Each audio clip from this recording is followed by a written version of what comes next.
अस्सलाम वालेकुम। वालेकुम सलाम। अज जी रैली जे बारे में कुछ ॿुधाईंदव दी?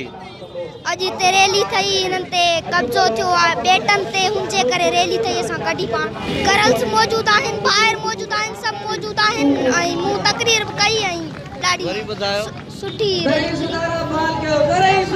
मूं चयो त सभ खां पहिरियां हिन रैली में शामिल थींदड़ सिंध जी कुंड कुर्छ मां आयल साथी अवां खे जस हुजे जो अॼु पंहिंजे हुजण जो सबूत ॾिनो तव्हां सभिनि खे ऐं हिन प्रोग्राम जो बंदोबस्त कंदड़ अवामी वर्कर्स पार्टी जी टीम खे सुर्ख सलाम। तव्हां सभिनि जे नाम लतीफ़ जो बैत त जेको ॾुथ करे त डूंगर ॾोरण ॾाखड़ो छपर कीअं न ॾिए सूखड़ियूं सुतनि खे। हीअं अॻिते कुझु चयमि बेटनि जे बाबति। साथियों, सिंध जी मारी कराची सोचे थी त कराची मसइलनि जे वर चढ़ियल आहे। हर शहर प्रिय जो पाछो लॻो पियो आहे, हर शहर जे निज़ाम में आहे जितां के आवाज़ बुलंद थियनि था, ज़बानूं रोकजनि थियूं, माण्हू खपजनि था ऐं सॻोरी सुप्रीम कोर्ट खे उहा बि ताक़त न आहे त कंहिं मिसिंग पर्सन खे घुराए पुछा करे त ॿुधायो अव्हांखे किथां जे धाड़े लॻवा कढो। ईअं ई काफ़ी सारी बेटनि जे बाबति में ॿुधायो के उन ई निज़ाम बुख बदहाली बेरोज़गारी बीमारी ॿिया अनेक वायरस जिन में आहिनि। असांजो कोयलो असां वटि न आहे, असांजो तेल गनलाइट ऐं ॿिया मैदनियात असां वटि न आहिनि। असां वटि वॾा वॾा शहर बहरिया टाउन जहिड़ा ठहनि त था, पर ॼण उन्हनि में का बि मखलूक रहंदी हुजे। असां ॿाहिरियां उहे अजीबो ग़रीब झूला झूले ॾाढा ख़ुशि थींदा आहियूं, या किन त उहे झूला बि न झूलिया आहिनि।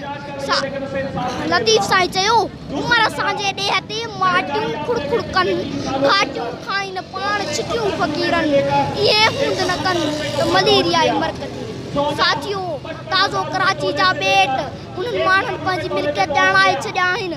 25 लख मुहाणा मिटी हाणा ॼार सटे पंज वीणा छॾे पंहिंजी महिनत जो रस कारखाननि जे मशीननि खे अर्पींदा। बेटनि ते वॾा वॾा सीमेंट जा घर ठहंदा, तिमर मोकिलाईंदा, झींगनि खे झंग न मिलंदा, वधी न सघंदा, तूफ़ान कराची खे ॾिसण ईंदा, स्टील मिल मां निकितल मज़दूर गटियुनि में पापड़ जा होका ॾींदा ऐं असांखे वरी उहो सेखारियो वेंदो त कुझु कोन थींदो, जे कुझु कोन थींदो त जेको थिए पियो उहो केरु पियो करे। अनेक मसइला आहिनि, छा बयानु करे छा बयानु कजनि, मगर ज़िंदगी जीअं जो तीअं वधीक जीअं न थी सघिजे। उन करे हिकु अणखुटंदड़ जदोजहद जी चैन सां पाण खे जोड़े हर सिंधी खे अॻिते अचिणो पवंदो। पलर पीअण ओछण उन जन जा पेर मथे पटपा, पलर पीअण ओछण उन जन जा पेर मथे पटपा, वेहण वराकनि में उन जी अजूठी ताक, पाण न पसंद पाण खे वेचारा बेबाक, उमर हुअ न आक उठा जिम लुखो। थैंक यू दी। सही है। तो मुल्क की हालात तो ऐसे होते हैं कि अब हमारे पास कोई सवाल ही गुम हो गए। मिसिंग पर्सन हो, बलूचिस्तान से हैं, सिंध से हैं, खैबर पख्तूनख्वा से हैं, हत्ता कि इन्होंने किसी को छोड़ा ही नहीं है। जजीरों के मसाइल हों, हत्ता कि शिया जो मैं समझता हूँ पुरअमन कम्युनिटी, उनके भी बंदे उठाए जा रहे हैं। तो आप ये क्या समझते हो, ये मुल्क को किस तरफ ले जा रहे हैं? और ये शिया जो कम्युनिटी बेचारे जो उठाए गए, इनका क्या कसूर क्या था? देखिए, अभी मुहर्रमुल हराम जो गुजरा है, इसके अंदर शिया कम्युनिटी के साथ बेतहाशा मुजालिम किए गए, रियासती मुजालिम किए गए हैं। 150 से ज़्यादा ब्लास्फेमी के झूठे मुकदमात कायम किए गए हैं, तौहीन सहाबा, तौहीन रिसालत के। और मैं ये पूछता हूँ कि एक आम इंसान होता कौन है जो किसी को ब्लास्फेमी का मुकदमा कायम करे? ये अदालतों का काम है। पहले अदालत देखे कि ब्लास्फेमी की है नहीं की है, और उसके बाद वो फिर थानों को, पुलिस को या फिर आवाम को इजाज़त दे कि कोई फरियादी बन सके। इस वक्त जिसकी मर्ज़ी में आता है, दुश्मनी के अंदर, फ़िरका वाराना दुश्मनी के अंदर, नस्ली दुश्मनी के अंदर एक दूसरे को वो ब्लास्फेमी के मुकदमात कायम कर रहे हैं, और जिसकी ज़मानत भी नहीं होती है। ब्लास्फेमी का इतना ख़तरनाक मुकदमा होता है। और पाकिस्तान के अंदर लोग फिर दुश्मनियों पर आ जाते हैं, उनके ख़ानदान के ऊपर भी हमले कर रहे होते हैं, उनकी जान, उनके ख़ानदान को दुश्मनियों का सामना करना पड़ता है। न सिर्फ ये, बल्कि सैकड़ों की तादाद में जबरी गुमशुदगियाँ की गई। जबरी गुमशुदगियाँ आइन के आर्टिकल 10 की खिलाफ वर्जी है, कानून की खिलाफ वर्जी है। हम आइन की बात कर रहे हैं। आर्टिकल 10 ये कहता है किसी ने कोई जुर्म किया है, 24 घंटे में जज के सामने आप पेश करें। आप गिरफ्तार कर सकते हैं, 24 घंटे में जज के सामने आपने पेश करना है, लेकिन आप लोगों को उठाकर गायब कर देते हैं। किसी को 2 साल से गायब किया है, किसी को 3 साल से। ये जंगल का कानून है पाकिस्तान के अंदर किया, फिर आईने पाकिस्तान को लपेट दें आप, फिर अदालतों को बंद कर दें आप, फिर थानों को बंद कर दें आप। अगर आपने ही लोगों को उठाकर गायब करना है 2 साल और 3 साल और 4 साल के लिए, तो फिर ये अदालती निज़ाम किस लिए? फिर ये जजों को क्यों बिठाया हुआ है? इतना मुल्क के ऊपर आपने बजट पे बोझ क्यों डाला हुआ है? जजों की तनख्वाहों का, अदालतों की तनख्वाहों का, पुलिस की तनख्वाहों का, थानों की तनख्वाहों का। फिर तो ये डाकू निज़ाम कायम करते हैं इस मुल्क के अंदर। किसी सूरत में हम जबरी गुमशुदगी को बर्दाश्त करने के लिए तैयार नहीं हैं, चाहे वो शिया मिसिंग पर्सन के साथ हो, चाहे बलोच के साथ हो, चाहे पख्तून के साथ हो, चाहे सिंधी के साथ हो। इंसानियत सांझी होती है, इंसानियत सबकी बराबर होती है। माँ सब बच्चों को पाल कर एक जैसा परवरिश करती है, चाहे वो सिंधी का बच्चा हो, चाहे पंजाबी का बच्चा हो, चाहे पख्तून का बच्चा हो। इस मुल्क के अंदर हम जंगल का कानून हम नहीं चलने देंगे। लोगों को डराया जाता है, खौफजदा किया जाता है, इस इशू के ऊपर बात ना करें। लेकिन ना हम डरने वाले, ना झुकने वाले, ना बिकने वाले। हमने भी रियासती दहशतगर्दी का सामना किया, झूठे मुकदमात का सामना किया, दहशतगर्दी के मुकदमात का सामना किया, लेकिन हम पीछे नहीं हटे अपनी जदोजहद से। इंशाल्लाह हमारी जदोजहद जारी रहेगी। जैसे voice for Baloch missing person से जो हमें कुछ फिगर मिले हैं, उसके मुताबिक बलूचिस्तान से 50,000 से ज़ायद, सिंध में 16,000 से ज़ायद बंदे मिसिंग हैं, खैबर पख्तूनख्वा से तकरीबन 35 से 40,000 के दरमियान बंदे मिसिंग है। आप थोड़ा सा हमें ये बताएं कि इस वक्त शिया कम्युनिटी के कितने बंदे गुम हो गए, कितने बंदे मिसिंग हैं, और उनमें से ज़्यादा तादाद किस इलाके की है? देखें, जो अभी रिपोर्ट हुए हैं वो तकरीबन 150 के करीब हैं, जो कि कराची से हैं, और पूरे पाकिस्तान से जो है ये तादाद को 300 से ज़्यादा की है। इस वक्त जो रिपोर्ट हुए हैं, बहुत सारे लोग डर और खौफ की वजह से ना रिपोर्ट दाखिल कराते हैं, ना वो केस रजिस्टर्ड कराते हैं, ना रिकॉर्ड के ऊपर लाते हैं, क्योंकि उन्हें डरा दिया जाता है, धमका दिया जाता है। इस वक्त शियों की तादाद कम है, उसकी वजह ये कि शियों की आबादी में भी तनासुब कम है, तो उस लिहाज से वो तादाद आपको नज़र कम आएगी। लेकिन अगर एक भी उठाया है तो क्यों उठाया है आपने? एक इंसान की ज़िंदगी भी इतनी अहम है जितनी 10,000 लोगों की ज़िंदगी अहम है। इस वक्त जो है पार्लियामेंट के अंदर भी मिसिंग पर्सन का हॉट इशू है, और पार्लियामेंट के अंदर भी जो है सरदार अख्तर मैंगल ने जो है वो आवाज़ बुलंद करी है मिसिंग पर्सन के हवाले से। बल्कि इमरान खान की हुकूमत का उन्होंने साथ छोड़ दिया है और अलहदगी इख्तियार कर ली है उन्होंने। तो ये किसी भी सूरत, आप देखें, अपनी आवाम से जंग नहीं लड़ सकते हैं। गैर मुल्क से जंग जब आप लड़ते हैं तो फ़ौज के साथ आवाम खड़ी होती है, लेकिन आप जब सिंधियों के साथ जंग करना शुरू करते हैं मिसिंग करके, पंजाबी नहीं, बलोचों के साथ, आप पख्तूनों के साथ और शियों के साथ आप जब मिसिंग पर्सन की जंग शुरू कर दें, तो फिर आप कहाँ खड़े होंगे? कल किसी दूसरे गैर मुल्क से, दुश्मन मुल्क से जंग हो जाए तो आपकी आवाम आपका साथ देगी? आपकी आवाम आपका साथ नहीं देगी। इसलिए नहीं देगी कि आपने खुद जुल्म के पहाड़ तोड़े हुए हैं पाकिस्तान के अंदर अपनी आवाम के ऊपर। ये जुल्म आपको बंद करना पड़ेगा अगर आप चाहते हैं आपकी आवाम आपके साथ खड़ी हो। दुनिया की कोई फ़ौज मजबूत नहीं हो सकती जिन्हें आवाम की हिमायत हासिल ना हो। अमेरिका के अंदर आप देखें, ब्लैक लाइव मैटर्स के नाम से एहतजाज हुए, और वहाँ पर जो है वहाँ की जो फ़ौज थी उसने घुटने टेक दिए, हाथ जोड़ दिए उन सियाफाम लोगों के आगे। उन्होंने कहा हमसे ज़्यादती हुई है, नाइंसाफ़ी हुई है, अब हमारे मुल्क के बाशिंदे और हम आपके साथ ज़्यादती नहीं होने देंगे, हम अपने मुल्क को कमज़ोर नहीं होने देंगे। लेकिन पाकिस्तान ये वाहिद मुल्क है जहाँ पर अपनी ही कम्युनिटीज़ के साथ दुश्मनियाँ करके उन्हें कमज़ोर किया जाता है। आप कम्युनिटीज़ को कमज़ोर नहीं कर रहे हैं, आप अपने मुल्क को कमज़ोर कर रहे हैं, अपने मुल्क की यकजहती को कमज़ोर कर रहे हैं। और कल अगर खुदा ना खास्ता कोई दुश्मन मुल्क आपके ऊपर हमलावर होता है, तो अगर पाकिस्तान की कम्युनिटीज़ को आप अपना दुश्मन बना लेंगे तो आवाम फिर आपके साथ खड़ी नहीं होगी, फिर फ़ौज भी तनहा होगी, फिर पुलिस भी तनहा होगी और मुल्क कमज़ोर होगा। इससे ज़रूरी है कि अपनी आवाम को अपने साथ लेकर चलें, अपनी आवाम को अपना दुश्मन ना बनाए। सुपर पावर है अमेरिका, वो अपनी आवाम को अपना दुश्मन नहीं बना सकता, वो इस चीज़ को अफोर्ड नहीं कर सकता। पाकिस्तान तो एक गरीब, कमज़ोर, कर्ज़ों पे चलने वाला मुल्क है। बराए मेहरबानी रहम करें इस मुल्क के ऊपर। मुहिब्बे वतन पाकिस्तानी हैं हम पाकिस्तान का दर्द रखते हैं, इसीलिए हम ये बातें कर रहे हैं, आपको समझाने की कोशिश कर रहे हैं। शुक्रिया, मेहरबानी। सर, पहली बात तो आपको मुबारक हो, आपका माशाल्लाह आज का ये रैली जो है अवामी वर्कर्स पार्टी का एक ज़बरदस्त एहतजाज हुआ। अच्छा सर, ये मुल्क की मसाइल जहाँ तक हम बात करें तो यहाँ इतने मसाइल बन चुके हैं, यानी समझो मुल्क मसाइलिस्तान बन गया। आप क्या कहोगे? एक तरफ मिसिंग पर्सन है, दूसरे जज़ायर पे कब्ज़ा, बैरिया टाउन के नाम पे ज़मीनों पे कब्ज़े, ये मुल्क को किस तरफ ले जा रहे हैं? देखिए, ये मुल्क पहले दिन से अपने क़याम से लेकर साम्राज्य की कॉलोनी है, उनके कब्ज़े में है। इस मुल्क के अंदर जागीरदारों का, सरमायादारों का और साम्राज्यी दलालों का कब्ज़ा है। इस मुल्क के अंदर जमहूरियत को सलब किया गया, इस मुल्क के अंदर फ़ौज की बालादस्ती को कायम किया गया, इसलिए कि इसके माशी निज़ाम को एज़ इट इज़ जैसे ऐसे रखा जाए। इसलिए अवामी वर्कर्स पार्टी पहले तौर पर तो ये समझती है कि ये कसीरुल कौमी मुल्क है। इस कसीरुल कौमी मुल्क के अंदर तमाम कौमों को, इसके अंदर बसने वालों को बराबर माशी, सियासी, समाजी हकूक़ हासिल हैं। ये साहिल और वसाइल का मसला, कराची के अंदर, सिंध के अंदर जजीरों का मसला हो या बहरिया टाउन के कब्ज़े का मसला हो, ये तमाम मसाइल जो हैं ये उस सिस्टम का हिस्सा हैं जिस सिस्टम को बदले बगैर कोई चीज़ें ठीक नहीं हो सकती।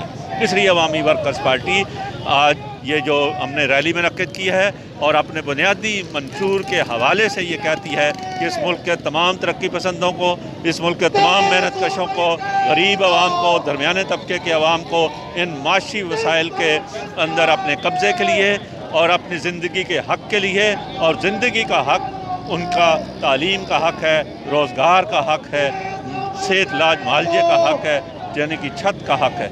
इन हकूक़ के असूल के लिए जद्दोजहद करनी चाहिए और इसी से एक समाज के अंदर तब्दीली लाए बग़ैर ये नहीं हो सकता। इसलिए हम तमाम उन लोगों को अपील कर रहे हैं जो इस मुल्क के मेहनत कश करने वाले लोग हैं, मेहनत करने वाले लोग हैं, इसमें सहाफ़ी हों, वकील हों, इसमें दानिश्वर हों, दरमियाने तबके के लोग हों, उन तमाम की मिलकर ये मुश्तरका जद्दोजहद है जो पूरे मुल्क के अंदर है। अवामी वर्कर्स पार्टी न सिर्फ सिंध में बल्कि मुल्क के बाकी सूबों के अंदर भी इन मसाइल को उठाने के लिए जद्दोजहद जारी रखें।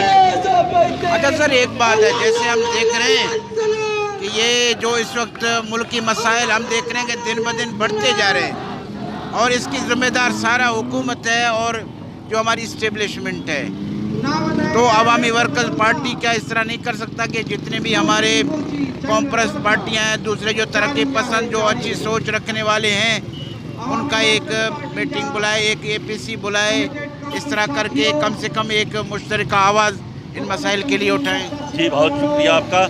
देखिए, अवामी वर्कर्स पार्टी ने के साथियों ने 88 से लेकर ये कोशिशें की कि मुख्तलिफ बाएँ बाजू के लोगों को एक तंजीम में इकट्ठा किया जाए। अवामी वर्कर्स पार्टी अगर 88 से लेकर देखते हैं तो 9-10 बाएँ बाजू की पार्टियों इसमें शामिल हो चुकी हैं। हम तमाम उन इसकी भी कोशिश कर रहे हैं कि बाएँ बाजू का और तरक्की पसंद लोगों का, तरक्की पसंद कौमप्रस्त लोगों का एक इत्तेहाद भी कायम करना चाहिए, एक फ्रंट बनना चाहिए जो मिलकर इन मसाइल के लिए जद्दोजहद करे, ना सिर्फ कौमी हकूक़ के लिए। और कौमी हकूक़ जो है वो हमारे माशी हकूक़ के साथ शामिल है। माशी हकूक़ हासिल किए बगैर हमारे कौमी हकूक़ हासिल नहीं हो सकते, क्योंकि ये जागीरदाराना, कबायली, सरमादाराना निज़ाम है जिसने हमारे कौमी हकूक़ भी रोके हुए हैं। जो आपके सामने ये बड़ी सियासी पार्टियां हैं जो पार्लियामेंट के अंदर हैं, इन्होंने APDM बनाई है। हम इस बार उनके इस नारे को तो उनका साथ देते हैं कि इस्टेब्लिशमेंट का कब्ज़ा ख़त्म होना चाहिए, पार्लियामेंट की बालादस्ती कायम होनी चाहिए। लेकिन हम ये भी कहते हैं कि ये सियासी पार्टियां लोगों के बुनियादी ज़िंदगी के हक़ के लिए अपने प्रोग्राम में शामिल करें, उसके बग़ैर बेईमानी है सारी चीज़ें जब तक लोगों को उनको माशी वसाइल पर कब्ज़ा नहीं होता और उनको ज़िंदगी के हक़ नहीं मिलता। साईं, मसला चाहे बेटन जा हुजनि, चाहे मिसिंग पर्सन जा हुजनि, चाहे बहरिया टाउन कब्ज़ा गिरियतनि जा हुजनि, मसला असांजे लाइ असां ॾिसूं था ॾींहों ॾींहुं वधंदा था वञनि। अॼु अवामी वर्कर्स पार्टी वारनि जी रैली आहे, तव्हां कीअं था ॾिसो इन सॼे मामले खे? मां सम्झां थो त ही रुगो बेटनि ते कब्ज़े जी ॻाल्हि न आहे, मजमूई तौर ते सिंध जे वसीलनि ऐं सिंध जी धरतीअ ते कब्ज़े करण जी साज़िश आहे जेका असां कंहिं सूरत में बर्दाश्त न कंदासीं। छो त असां सम्झूं था त सिंध जी इंच जेको आहे उनजो मालिक जेको आहे सिंधी माण्हू आहे, पर सिंधी माण्हुनि जी इजाज़त खां सवाइ कॾहिं सिंधू दरिया जे मथां डेम अॼा था वञनि, कैनाल था अॼा वञनि, त कॾहिं वरी सिंध जे सामूंडी बेटनि ते कब्ज़ो करण जी कोशिशि कई पई वञे। हिन वक़्तु ॾिंगी ऐं भंडार बेट जो मामलो खयो वियो आहे, उन ते वफ़ाक़ आर्डिनेंस जारी करे कब्ज़ो नाजाइज़ जेको गैरकानूनी कब्ज़ो कयो आहे असां उनखे रद्द था कयूं। ऐं असां सम्झूं था त हीउ जेको कब्ज़ो आहे रुगो ॾिंगी ऐं भंडार जे बेटनि ते महदूद न आहे, पर हक़ीक़त में हिननि खे पूरी साहिली पट्टी खपे। हीअ पूरी साहिली पट्टी ते कब्ज़े करण जी कोशिशि आहे। अॼु अवामी वर्कर्स पार्टी पारां हिन बेटनि जे ख़िलाफ़ु जेको बेटनि जे मथां जेको कब्ज़ो आहे उन ख़िलाफ़ु ऐं कारून जा जेको असांजी शनाख़्त आहे सुञाणप आहे असांजो सकाफ़ती ऐं तहज़ीबी विरसो आहे उनखे कोरण ख़िलाफ़ु ऐं सिंध मां खंबे गुम कयल सियासी कारकुननि जी आज़ादी लाइ जेका हीअ मार्च कढी आहे सभ खां पहिरियों त आउं हिननि साथियुनि खे जज़्बो ॾियां त हिन ई जज़्बे तहत जेकॾहिं तव्हां पंहिंजी धरती जी मालिकी कई पंहिंजे बेटनि जी वारसी कई पंहिंजे समुंड ऐं दरियाहनि जी वारसी कई ऐं पंहिंजे गुम थियल माण्हुनि जी वारसी कई त मूंखे यकीन आहे त असां पंहिंजनि मक़सद माण्हुनि में कामयाबु वेंदासीं पंहिंजा बेट बि बचाईंदासीं पंहिंजी धरती बि बचाईंदासीं ऐं पंहिंजा माण्हू बि बचाईंदासीं। अच्छा सारंग माशाल्लाह तव्हांजी सिंध सुजागी फोरम आहे तव्हांजी हिकिड़ी वॾी जदोजहद आहे ख़ासि तौरु मिसिंग पर्सन जे हवाले सां ऐं तव्हां पाण बि मिसिंग थिया आहियो। असां ॾिसूं था त मौजूदा हालतुनि में इहो मसइलो रुगो सिंध जो कोन्हे सिंध बलोचिस्तान ताईं इहे सभु मसइला आहिनि। छो ईअं मुमकिन कोन्हे त जेके बि असांजो सिंध या बलोचिस्तान जूं तनज़ीमूं आहिनि उन्हनि खे दावत ॾिजे कि हिकिड़े प्लेटफार्म ते हिकिड़ी मज़बूत मुनज़म जदोजहद कजे। मां सम्झां थो इहा इंतिहाई ख़ुशाइंद ॻाल्हि आहे। उएं बि मज़लूम जो साथी हूंदो आहे दोस्त हूंदो आहे ऐं दुश्मन जो साथी हूंदो आहे।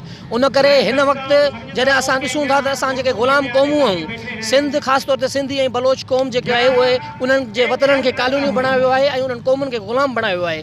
उन करे जिथे साम्राज जेको आहे ऐं साम्राज जा जेके दोस्त आहिनि उहे पाण में मुतहद आहिनि उन जॻह ते जेके असां मज़लूम आहियूं जेकॾहिं असां हिते मज़लूम क़ौमूं आहियूं उन्हनि जा मसइला साॻा आहिनि उन्हनि जी धरती ते कब्ज़ो साॻियो आहे उन्हनि जे बेटनि ते कब्ज़ो साॻियो आहे उन्हनि जे माण्हुनि खे खंभे वञे पियो। उन करे मां इन शइ जो क़ाइल आहियां त बलोचिस्तान ऐं सिंध जी उहा कॉम्प्रेस जेको जमायतूं आहिनि जेके बि सियासी जमायतूं आहिनि जेके खाबी धुर सां लाॻापियल आहिनि उन्हनि खे हिकु पेज ते अचणु घुरिजे ऐं इन इशूज़ ते सिंध जी आज़ादी या बलोचिस्तान जी आज़ादी जो मामिलो आहे या सिंधी ऐं बलोच क़ौमी कारकुननि जी खंभे गुमशुदगी वारो मामिलो आहे या बेटनि जो इशू आहे उन्हनि इशू ते गॾियल तौर ते जदोजहद करण जी ज़रूरत आहे ऐं इहा ख़ुशाइंद ॻाल्हि हूंदी छो त जेकॾहिं असां काफ़ी जेके धुरियूं पाण में गॾिजी मुतहद थींदासीं त यकीनन असां हिकिड़ी ताक़त जे रूप में ईंदासीं ऐं उन ताक़त जे रूप में ज़रूरु असां पंहिंजा मक़सद माणींदासीं। तव्हांजी जेका सिंध सुजागी फोरम आहे तव्हां पंहिंजे प्लेटफार्म तां जेके बि असांजो सिंध बलोचिस्तान जूं कॉम्प्रेसूं आहिनि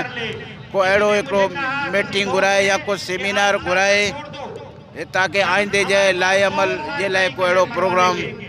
बिल्कुलु आऊं ज़ाती तौर ते पंहिंजे तनज़ीम जे हवाले सां ऐं जेके सिंध सां ॿियूं कॉम्प्रेस जमायतूं लाॻापियल आहिनि उन्हनि सां ऐं ख़ुदि बलोचिस्तान जूं जेके कॉम्प्रेस जमायतूं आहिनि या खाबी धुर सां लाॻापियल जेके जमायतूं आहिनि कोशिशि असां कंदासीं त उन्हनि सां पहिरियों इनफॉर्मल हिकिड़ी मीटिंग कराए ऐं उन्हनि जी गॾियल हिकिड़ी राय वठी को APC घुराइजे त उन APC जे बुनियाद ते असां मुख़्तलिफ़ जेके सिंध जा इशूज़ आहिनि बलोचिस्तान जा जेके मामला आहिनि खंबे गुम करण वारो मामिलो आहे बेटनि जो इशू आहे कारून जी कटाई जो मामिलो आहे या बलोचिस्तान जी ज़मीन ते कब्ज़े जो मामिलो आहे उन्हनि इशू ते गॾियल तौर ते जदोजहद करण जी ज़रूरत आहे त हिकिड़ो सेमिनार या APC को ठाहे उन में हिकिड़ी करारदाद पास करे ऐं उन्हनि नुक़्तनि ते जदोजहद करणु घुरिजे जीअं सिंध एक्शन कमेटी बेटनि जे मामले ते समूरी तनज़ीमुनि खे गॾु कयो आहे अहिड़ी रीति सिंध ऐं बलोचिस्तान जी कॉम्प्रेस ऐं जेके तरक़ी पसंद धुरियूं आहिनि उन्हनि खे बि हिकिड़े पेज ते अची करे गॾियल तौर ते इन्हनि शयुनि खे खणणु घुरिजे ऐं उन्हनि खे अपील कंदुसि त इन लाइ असांजो साथ ॾियो त अचो त गॾिजी असां को अहिड़ो लाइमल जोड़ियूं त समूरियूं खाबी धुर सां लाॻापियल